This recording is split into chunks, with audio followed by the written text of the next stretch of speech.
there are alternatives, and that you can work proactively on cities for all, and cities where we all feel that we have a place, and that big developments like tourism and the rising of the housing prices are not something that we just have to, sit with, and but we can act upon it. So I guess that is really important, a really important lesson that we want people to take away from it.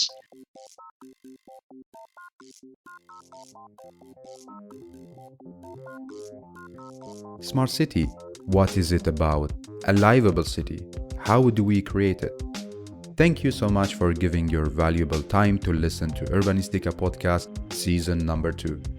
I am Mustafa Sharif, an urban planner, and you're more than welcome to join my big journey of exploring the making of smarter and more livable cities. Don't forget to follow Instagram account to see the stories behind the scenes, and also subscribe the YouTube channel to see the live talks. Let's get in touch on LinkedIn, share your reflections with us, with Urbanistica community, recommend the podcast to people you think are interested in Urbanistica topics. Are you ready for a new episode? Let's go for it.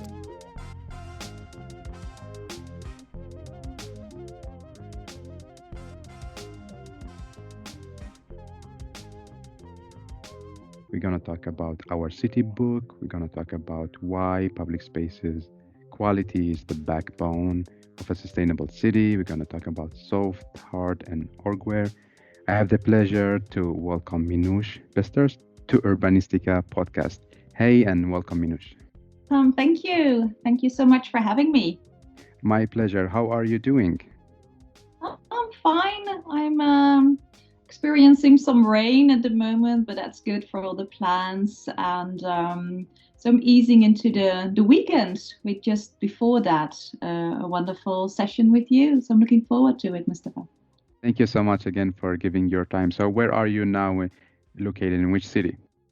I'm in Harlem. The STIPO office where I work is in Rotterdam. But as STIPO team, we're located through the Netherlands, and part of us is in Rotterdam, part of us is in Amsterdam, and I'm in Harlem, which is amazing because it's like little Amsterdam, not so crowded and close to the beach.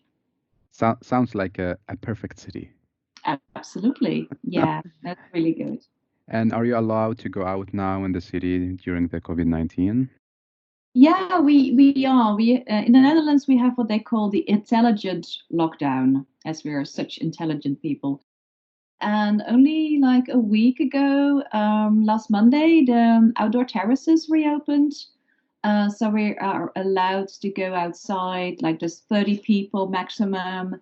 And so we can go to restaurants again and the cinema. So slowly things are starting to get back to normal. And how is it for you? Are you going out like crazy? Yes, I'm missing the city, or are you still like a bit? No, I must say it's been challenging the last few months, and of course you feel awkward staying inwards and not going outside, and there's a lot of pressure and there's anxiety. But at the same time, we also, I mean, at least I experienced, I have a garden. I love to be in the garden. I started collecting my groceries from a communal a farm in the outskirts of my city. I walk my dog 4 or 5 times a day, and normally my kids would do it or others would do it. So you become much more aware of your the areas around you. I've come to know my neighborhood a lot better. I take evening walks with friends on occasion. And you see also the city look differently. There's places in the city that normally no people would be there, and now you see people flocking everywhere and finding little spots to sit and have a conversation and finding room for themselves. So it is also bringing a lot of things. So I was saying it was going back to normal. No, it will never go back to normal. It will be different. Yeah. But at least we can go out a little bit again. Yeah. I agree with you. It's the same situation here in Stockholm. it feels like we are more connected locally. We started to know each other in the neighborhood and more like buy from the local restaurant and groceries. So there are so many positive things with Corona as well. Yeah, and there's lots of community sense as well. Like what you say, buying local, like all the shops have their own local baskets that you can buy. We have lots of local breweries in Haarlem because it used to be a town full of breweries. And they have like small little things like on Friday night, and they will bring you a small selection of their best beers. And so this is also enabling us to support the SMEs in our city and all the shops and the restaurants. So, and I think also they have been reinventing themselves. So you see Yeah, a lot of new things popping up, which is good. exactly. It's from both sides, like the people and also the businesses. Yeah. Well, Minouche, you're our storyteller for this episode. So, how would you like to introduce yourself and please tell us what are you passionate about? Okay. Well, my name is Minouche Besters, as you said. I'm one of the partners at STIPO. STIPO is a team for urban development. And like I said, we're located in Rotterdam, but we work throughout the Netherlands and we also work in Europe and abroad. And our aim and our passion is to work on better cities. And we do that in a variety of ways. But for me, what is really important when I work on cities is that we really tap into the energy and the smartness and the intelligence of the people of the place and use that to make it a better place. So we work a lot on participation, on bringing together people from different backgrounds. So the citizens, but also the shopkeepers, also the owners of the buildings, and I really love it when often it's said when you're asked to start working somewhere. Well, don't talk to these people because they won't work. Or if you talk to the real estate people, they're not gonna, work with you because they only think about where the money is. And so if the business case is not right, they won't want to comply. And every time we start working somewhere, you can always turn this around.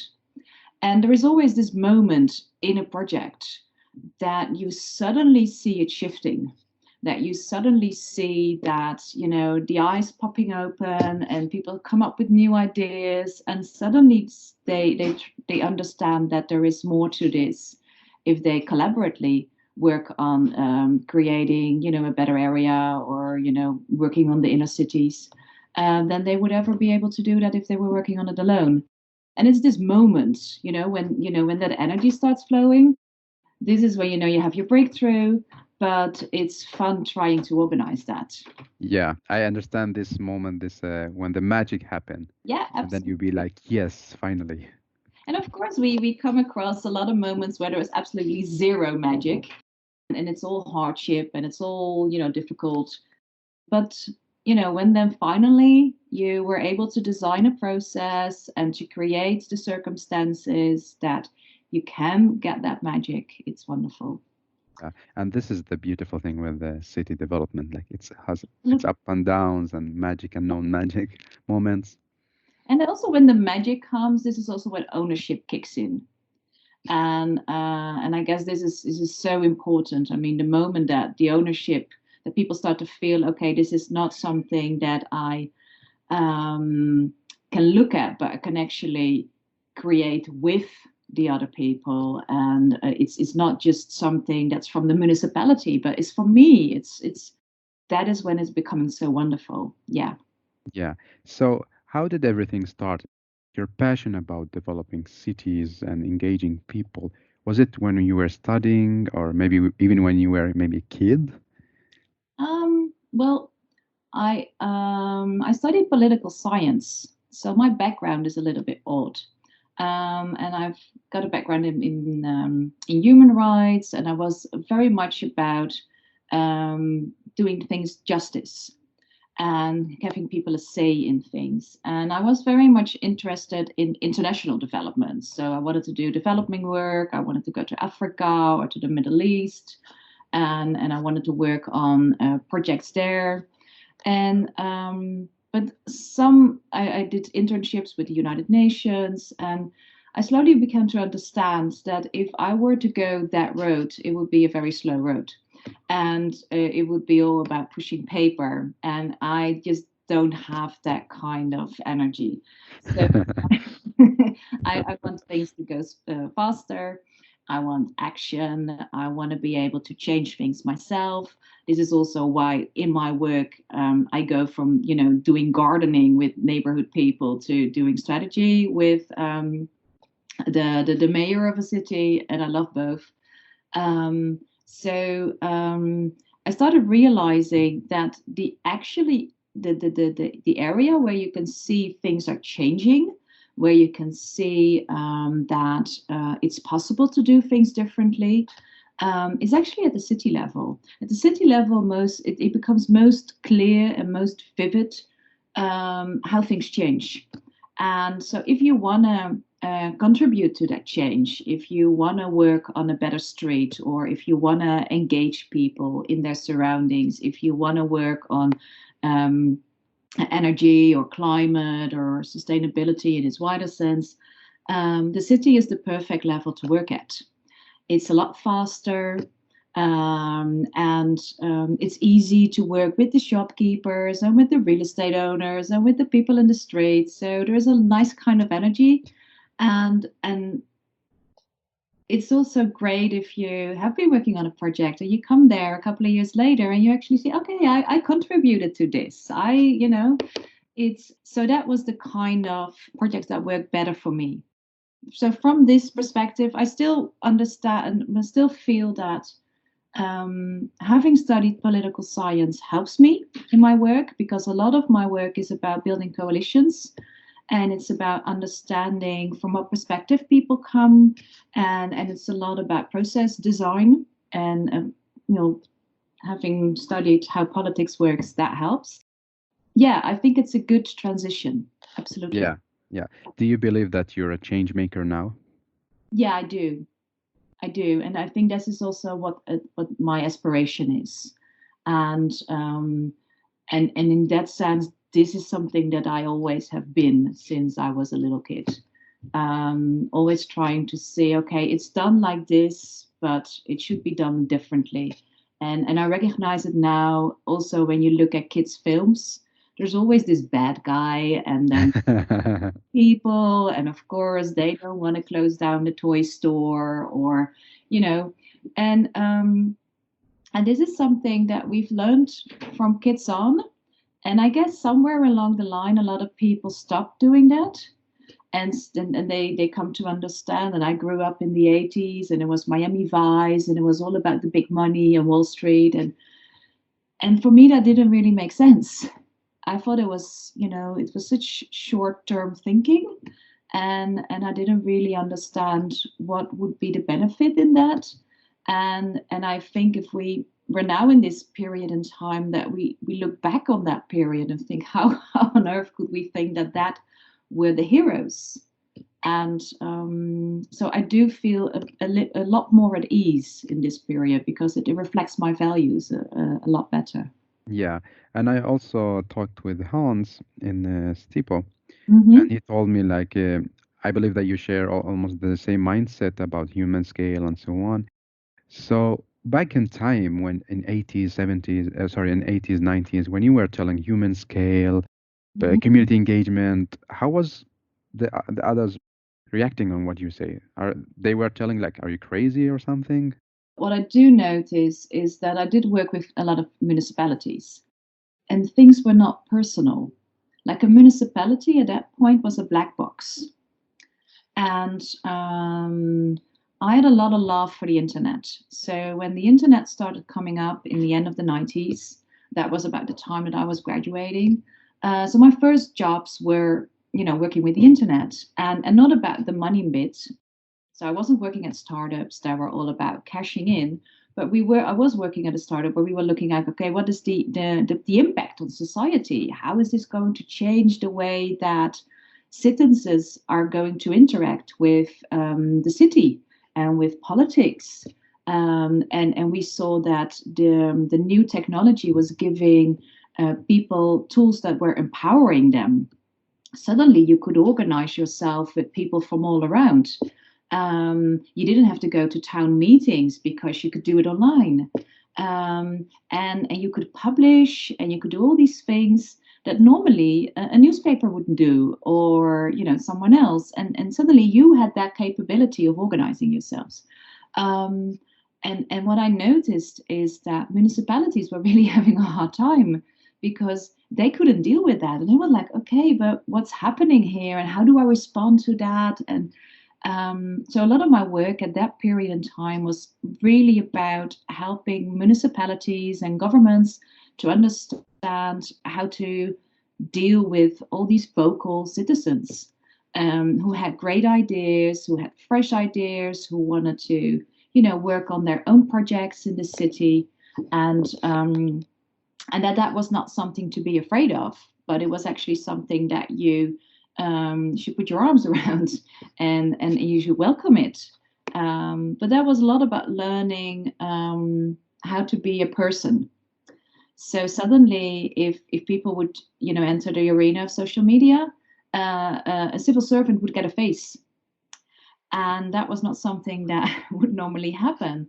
So the whole line of the alderman, the mayor, the alderman, and then there was this anonymous civil servant, but that was no longer an anonymous person. So these were big changes. Yeah. And that is also a kind of expertise that when I started working at STIPO, I really brought that in about the participatory work that we in STIPO find incredibly important. Um, but there was a whole line in front of it about, and I think a lot of the municipalities have changed rapidly in that. And we no longer have to explain that, but we do see differences between different cities. Some of them very experienced and really okay with working together with citizens on projects, and other ones that are still learning how to do that. And of course, you see a lot of variety on that in the world as well, and in Europe. Yeah, yeah. Very interesting story and very interesting journey. Yeah, absolutely. Yeah, Yeah. it was. It And is. tell me about the story of our city book, the book. How did it start? What was the background of it? Well, I think that the background of the book was really the success of the city. Um, our cities were, in the beginning of the years when I started working with STIPO, it was the moment that for the first time, more people were living in the city than outside it. And with this enormous growth and this potential, you also saw different mechanisms coming up in the city. So they were becoming more busy, they were becoming more tourists, they were becoming more expensive, and there were more and more different groups being living in the cities from different backgrounds, being expats, or being migrants, coming from the countryside. So it was a whole mixture of people. So also the livability of that city was changing. And so you had more festivals than I think we had. So in the during the summers, then we had like in the 10 years before it. And so there was so many things that we loved about the cities, but at the same time you see a lot of people also saying like, okay, it's becoming too much. I can't find a house anymore. It's always busy. So, in this point, the talks about gentrification also started again, of course. And with the talks of gentrification, you also heard a lot of people talk about placemaking, like placemaking was causing gentrification, and we were like, okay, no, this is never how we thought about placemaking. But of course, people were talking about that little coffee cafe on the corner. And the moment you see one of those little cafes popping up in your neighborhood, you know this is the beginning of this big transition. It's like the canary in the coal mine. And that that cafe was associated with placemaking. So this for us triggered really, we need to have an answer to this. And also, I guess we were traveling a lot. And we also saw that in other countries, you see also other values about public space. We don't perceive public space everywhere in the same way. And we also have different wishes. So we were learning so much. And there was this big conference in Stockholm called for Cities for All. And that was also the moment that a lot of us working on placemaking within Europe started to share a lot of stories about it. And at STIPO, we already had done a lot of research on it. And we had done interviews in the market and asking people about what their public space and what they love. The knowledge was already popping up. And this is also where the discussions became of whether placemaking is political. We had discussions about gentrification. Is that a good or a bad thing? And we started also to understand that different people talk about gentrification in a really different way. And some people see it as an instrument to really develop the city, and it's a very positive thing. And others see it as the big devil. So that was important. And after the Stockholm conference, we decided, okay, we really need to collect these items and all these stories. There's lots of research, there's a lot of cases, and we as placemakers, we really need to develop our own story on this. And also because and I think this is really important for me, gentrification is not something that happens. And it's not something that, like a flood, comes over you and there's nothing you can do about it. And it's often perceived as that. Like, yeah, we cannot help it that the market forces are like this, or we cannot help it that all the tourists come to our town.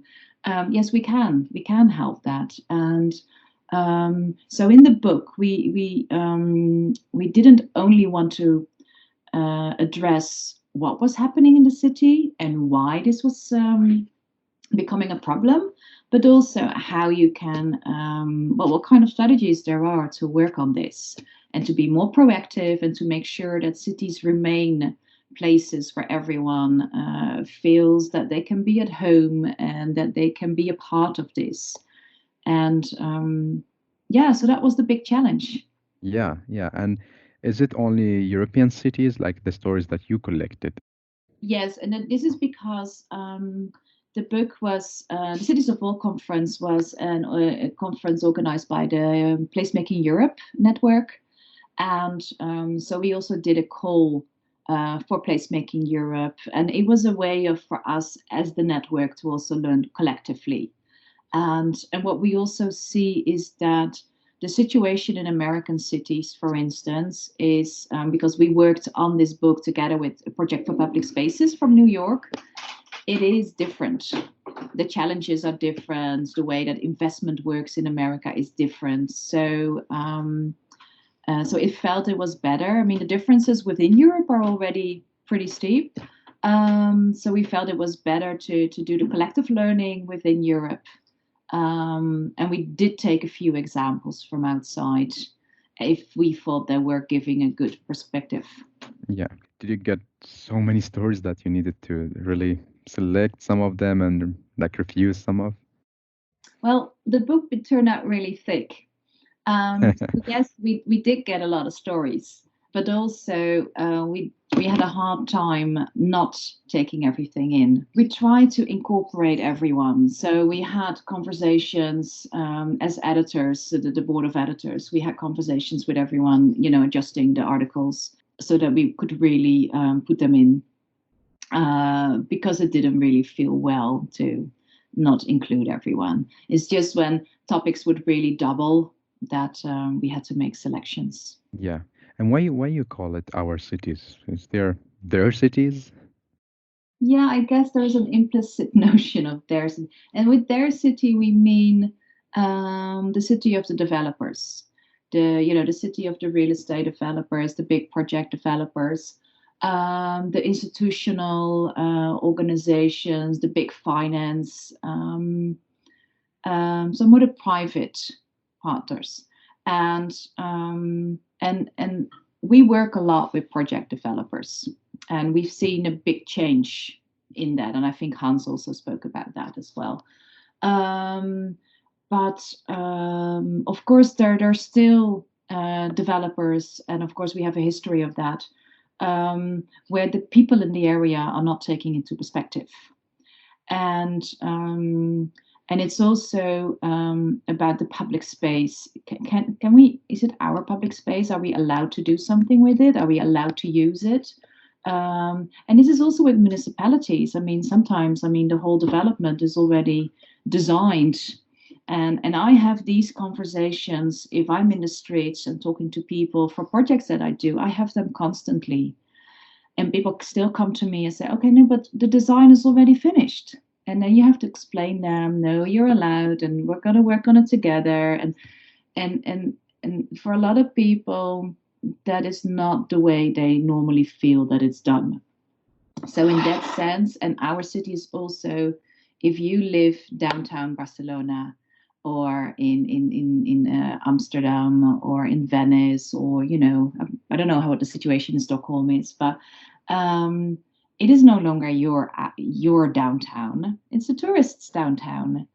And and if you live in some areas, it's the transition of migration in those neighborhoods has gone so rapidly that where you would normally drink your beer in the neighborhood cafe, it is suddenly a Turkish coffee house, and you don't feel it like your neighborhood. So in all these levels, I also have it with friends who live in Amsterdam, in parts where lots of expats started to live there. And suddenly the baker speaks English with them instead of Dutch. And they don't feel at home anymore. So it happens at all these levels. And this is why is it our city? So it should be. So we should work on it. Yeah, yeah. Very interesting point of view. And from the content, there's many interesting stories that I would like to discuss, but I guess we need the whole season to go through. I will select some few points. So why public space quality is the backbone of a sustainable city? Well, I guess the Corona crisis shows it vividly. Um, in the public space, we meet, we play, we learn how to bike, we do sports, we read a book. This is where life happens without having to pay for it. And it's where if we talk about inclusion, um, it often feels like this is the place where everything is happy. Well, it's not, of course, and we know that. But it's also the area where you feel the differences, where you learn how to disagree, where you see that people have different lifestyles than you have. It is also where you learn how to be a society, and how you navigate the same street, and how the one person finds the street important for parking his car, and the other says, no, I wanted to have my kids play. How you can have a park where some people want to play sports and other people want to have theater or an outdoor cinema, where some people like it quiet and other people like it crowded. So this is where we navigate and where we learn how to do that. It's important for our health. It's important, for the health of the how you call it, the air pollution and everything. So, but in some areas, it's also the place where we demonstrate. It's the place where we gather. Is where we become vocal. So it is important in so many ways. And we see that now a lot in Corona times. I mean, in the areas where there is not enough good public space, it gets way too crowded. And a lot of people are finding out that there's so much good public space just around the corner.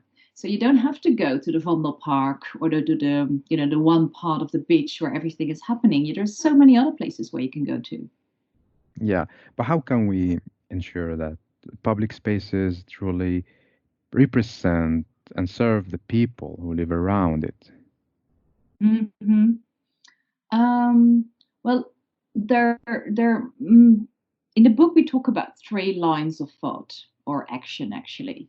So, and it begins with that. Of of course, you need to design public space collectively. So it's really about designing with people. And the book shows a lot of ways how you can work with minority groups, with groups that are not so vocal, and how you have little small things like a James Walk. It's wonderful to do that. But it's also about working with youth, working with kids. During Corona times, at the moment, we do a lot of work with the kids because we can work online with them. So we have been Minecrafting and doing all these things.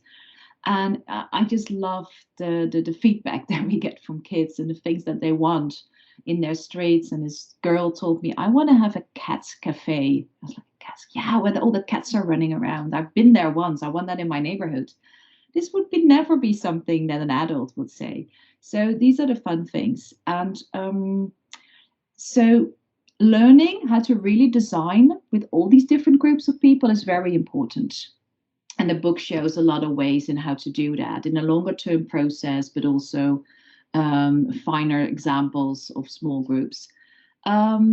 It's also about doing development differently. In the beginning, we talked also about bringing all these different parties together. And this is something that we do a lot in our work. And bringing the magic in that the real estate developer actually starts to understand that having good public space is helping him or her developing better houses where people feel more happy, where people take more responsibility, and also make sure that the area of the property stays more clean. So it works in different ways. So we talk about a concept called gentrification. So it's like gentrification without the sharp edges. And how do you do that? How do you redevelop an area, but make sure that it doesn't tip over? And there's a way in legal. So in the legal sense, you can do a lot. You can do it by, how the way did you tender for your projects? It's about building area coalitions. So it's also working on that area. It's not only the niceties of doing participatory work, but it's also about, having in place the tender, the organizational aware, the judicial actions. And even if you've done everything right and you really try to do your participation good, there will also be groups that you won't reach. And for those groups, I mean, I don't believe, and I don't think anyone of the authors in the book believes that there's groups that you cannot reach. You can always reach everyone, but it just means that you have to try harder. So the book also gives you a couple of examples in how to do that, and really make sure that you reach out to these people. And one of the most beautiful examples that is in the book for me about that is the research that was done in the UK on what they call curated sociability. And they have been researching how refugees use public space. Because of course, being in the green, being in the outdoor, being in nature is really good for your stress levels. It's good to be part of a community, be part of a city. But then again, a lot of the refugees were not using the parks. And why was that? And so their research showed that the initial step of going outside, going to the park and being there was really a burden for them, because they didn't feel at ease, they felt looked at, they didn't really feel they had a purpose. And without a purpose, they felt that they had no right to be there. So with curated sociability, what they do is they help you take that step, that leap forward. By organization, for instance, on one of the stairs in Paris, they did language classes. So they would invite refugees to have their language classes on the stairs for everyone to watch in Paris. So that meant that the people there really had a purpose to be outside. They were having language classes, which helped them to go outside more often and feel better about that. So this is what they call curated sociability, and I really love the concept. Yeah, yeah. And also it's not that big deal that you need to put so much money in it. It's very simple, very smart. Yeah. And I guess this is, of course, an aspect from placemaking that is really important. It's called the quicker, lighter, cheaper. You always have to know what you're aiming at in the end. But it doesn't mean that you cannot do anything now. So it's always, and this is also how you get the energy flowing, but it's also how you create trust. If you do something small and it works, people start to trust that, and they will be able to take a bigger step. And maybe we can try that, and maybe that works too. And so you can learn collectively. Yeah. And you also talk about the three interacted aspect, the hardware, the software, and the orgware. What is Yeah, the third one? orgware. Yeah. Yeah. What is it about? Well, orgware is a part. I mean, you can have beautiful design, and it can be human scale, and it can have all the benches and the colors, and it looks wonderful. And it can be, and you can have activities. But the orgware really makes sure that you go from place making to place management. So it's not about doing something once; it's about doing it constantly. So you want to have a seasonal program. You want to be able to involve a lot of people. You want to help them organize themselves. So the orgware part is really about where ownership is being formalized and where you organize your long-term finance. So you have to come up with little smart ideas about, okay, if we redesign this area, how can we make sure that there is money for not now, but also next year? And what are smart ways to do that? And how often you have lots of community organizations in an area, but they all work separately. Well, in the orgware part, we try to look how we can get that more collective and more organized around the place instead of around an organization. Yeah. So it's like kind of how to keep it livable Yeah. and self-sustainable, maybe also financially. Yeah, and it's also like this is where we can step out. I mean, if we organize the yoga really well and we want to do that, that will mean that we can walk out and know it will be self-sustainable for the long run, and it will be able to grow and continue to have an impact in that society. Yeah. I love this book, so I just wanted to say thank you so much. Really, it's an amazing book. Thank you. Yeah, we had so much fun making it. Yeah, I can feel it when I read it. So it's made by love, you know. We say in Sweden, and when something's beautiful and close to heart, so it's made by love. So well done, really. Thank you. I also wanted to ask you about the illustration in the book. They are so very simple and Hmm. no, you know, like usually we see like a photographs or like high, what to say, high quality of illustrations. What is the point of having these very, very simple illustration with just like lines and Yeah, well, it is about getting a smile on people's faces, but also making the threshold of reading it really low. I think the designers did such a great job because they really, what we want to tell in the book, they really put that in their drawings.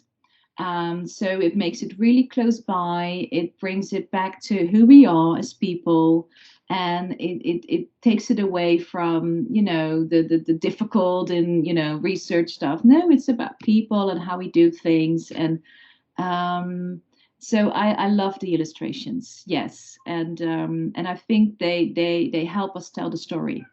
yeah, true, true. I completely agree with you. And in Urbanistica podcast, I also discuss what is a smart city together with my guest. And I believe like it's a huge topic and need one more episode, but let's like just start the kickoff discussion of a smart city. Mhm. So how do you define a smart city? What is a smart city for you? Yeah, it's a wonderful question that you posted because it really made me think about it.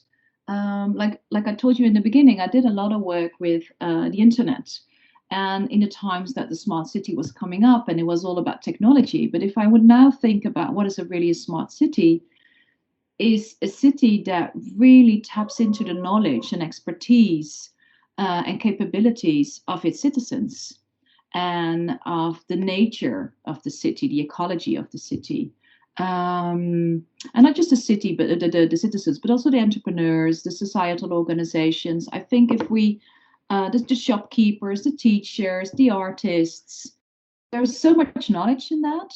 And so if a city really taps into that, they will have better answers to for our future, and they will be more embedded, and they will be more cost effective, because a lot of the things that now we have to pay for, we would do differently if we would do it collectively. And this is also where you see neighborhood corporations come in. And but also, if we look at nature, I think really tapping into the power of nature. I mean, if you use trees in a proper way, they will help you and clean the air better and enable you to build more, which is a topic at the moment in the Netherlands, which is really pressing. So if you have water in a park, it takes out stress. It helps to take away noise. So if we have green that is more with flowers, and there is more biodiversity, so there's more resilience in nature, but also in our agriculture. So I think it's about creating an abundance by really working together with all the knowledge that you have in terms of community, in terms of entrepreneurship. And I think technology is a way of helping to organize that and to empower that and to give it the tools to collaborate. And if we add data to that, we will be able to make better decisions also, and to understand how things collaborate and how things are connected. So it is not so much about technology, but it's about the collaboration between people and nature and technology, I guess. Yeah. So it's more about that people are smarter in the way they collaborate together. Yeah, and it is also from a different driving source. Like your first question to me was my passion. So in a regular city, we might work on assignment based. So like I didn't get the assignment, so I won't do the work. But if in a city where we tap into each other's knowledge and we really value each other's knowledge and each other's capabilities, we work on a completely different basis with each other. And we start our own initiatives, and we start our own collaborations. And I do collaborate better if I work together with a shopkeeper and with someone who has a completely different, background as I. And so it's nice when these things come together, and that will make us more resilient. Yeah. And Flexible. do you believe, or do you see that cities now in Netherlands, we can take Netherlands and then other cities in Europe, are close to this definition of smart city that you just told us about? I think we're really on track. We're not there yet, no. I think we're practicing it a lot. I think we are getting our instruments in place a lot better. I mean, we see a lot of neighborhoods who have neighborhood funds that they can allocate themselves. Like participatory work is not a new thing.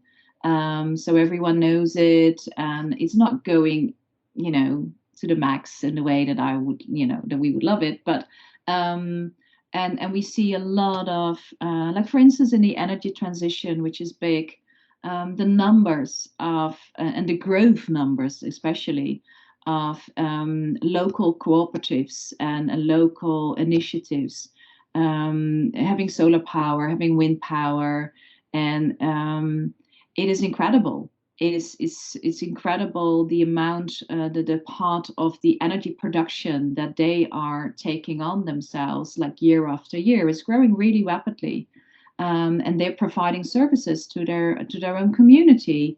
So you see really a strong development in that, and so it's absolutely happening. And you see communal gardening, you see common farms, you see the commons coming back a lot. And I think also the whole Corona crisis has also been a push in this. and helping it get more strength, and more widely accepted, I guess. A lot of more people got to know about all these initiatives, because sometimes they're only in the happy few area. So I think we at the forefront of this development. Yes. Yeah, great to hear that. And Minouche, we are talking about the future cities. If I take you back in time, in a time machine, and you go back in time, and you're allowed to change one thing in all the cities from the architecture and urban planning and design point of view, what will you change? The role that we gave the car in our cities, because I guess that has been the most powerful change to our urban fabric, and an urban fabric that we're now trying to bring back, not only in the Netherlands, but in a lot of countries. Everywhere I come, it's all about walkability, because this is also where you find the community, and also where we go away from pollution. So and where we allow small SMEs to come up again. So the impact of the power that we gave to the car, and the enormous space that it was allowed to take in our cities. What would happen if we did not do that? Very interesting. Yeah. Look like that now. Mm. And what will you add if you're allowed to add one thing? Well, it would have to be about nature. It would be more on the forefront in cities. So I recently saw a small map of Cairo, about 100 years ago, and they had a structure of Cairo that you had like little areas, and it was like there was the elitist house, and around it there were a few alleyways, and that was your small community, and everyone would always have access to green. Very close by, it was like a 30 meters thing, and there was little gardens, and there was a yard with the fountain, and it was a lovely image. If you look at Cairo now, this is not the image that you have. And but it was built like an oasis.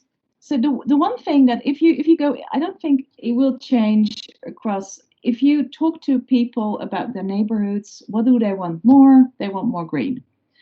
And so now it's always like the last bit that we arrange. So we take the houses and we make the value case, and then on the side there has to be some green. So if I could add something, I would change that around. and I also would change the way we look at grain. So it can also be food grain. I was in Athens last year, and there were orange trees in the middle of the town, and they were like, I only have oak trees. Why don't I have orange trees? Well, because the environment in the Netherlands, of course, is different, but the whole concept of having fruit, having diversity of green, and having it close by to people would have an enormous effect on how we feel ourselves, how we perceive the area, and it would do a lot to our happiness, I guess. So I would definitely add green, lots of it. Yeah, bring back the greenery to the city. Absolutely. Yeah. Yeah, and not make it something that is distant that you have to travel through to, but something close by. Do you think it's correct to bring back the greenery to the city, or to bring the city back to the greenery, to the nature? Well, it feels that it's an either or situation now, and I don't think it should be. And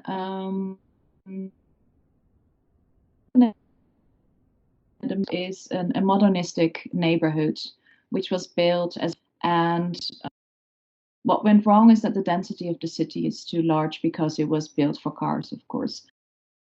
So the urban fabric doesn't work for people, but it has a lot of green. And one of the things that we're saying now, it should actually be not, it should be about living in a park. So the neighborhood as a park, and not like a park where you're not allowed to, walk on the grass, but, something that you can use, and where you walk through, and where there is herbs, and where there is, nutty trees, and, where there is everything. So yeah, it's this either or situation that should be different. Yeah. Yeah. So a city really has to renegotiate its relationship to nature. Yeah. Again, thank you so much. It was really inspiring episode. Thank you so much again. Thank you for inviting me. How would you like to summarize our conversation, your reflections, and 3 takeaway messages to all the listeners? Well, for me, it was really nice to talk in depth about the book again. We launched it in before the summer, and we did a Dutch launch just around December. And we had lots of inspirational feedback to it, so that's always nice. But for us, it's also really a book with a message. So we hope that people not only read it but also use it, and really take to heart the lessons that are in the book. But it's so practical. There's so many cases in it. There's so many tools on how to do things that really help you to take different actions. And I think the main thing that, and also why we made the book, is that we really want to show that there are alternatives, and that you can work proactively on cities for all, and cities where we all feel that we have a place, and that big developments like tourism and the rising of the housing prices are not something that we just have to, sit with, and but we can act upon it. So I guess that is really important, a really important lesson that we want people to take away from it. There is no one recipe, so you have to figure out what works in your city. So this is also about placemaking. Placemaking is really about doing it with people, and that means that the results that you get are different everywhere, in every community. So when you now Google placemaking, everywhere you will see the beautiful pictures with the umbrellas in the streets. And that's happening all over the world, whether you're in China or in Morocco, or, it doesn't really matter. But that's not placemaking. It's making a place beautiful. But placemaking is about, ownership. It's about finding out with the local community what is necessary in that particular area to make it a better area. And the solution is different everywhere. So also use the elements in the book and the design strategies to work with your community on how to do that differently. Well, and do you have 3 cool hashtags for the episode? Okay, well, hashtag our city, hashtag placemaking, of course, but also, again, I guess I love the subtitle also, countering exclusion in public space, and it's a long hashtag, but it's an important one. It's fine. That's interesting. Yeah. And we had a long debate about it, whether we should say inclusion, but then we know it's about countering exclusion, because the book is in that sense a bit more activist. And thank you so much again for giving your time and sharing your knowledge, experience with us. Thank you. Wonderful. Thank you. Thank you so much for listening to Urbanistica podcast. Please follow on Instagram and subscribe the YouTube channel. If you have any great story that makes our city smarter, please contact me. Podcast is being produced in collaboration with Landskapslaget, working with landscape architecture and urban planning and design based in Stockholm, and also Placemaking Europe Network. I am Mustafa Sharif. Keep up the good work. Keep loving cities.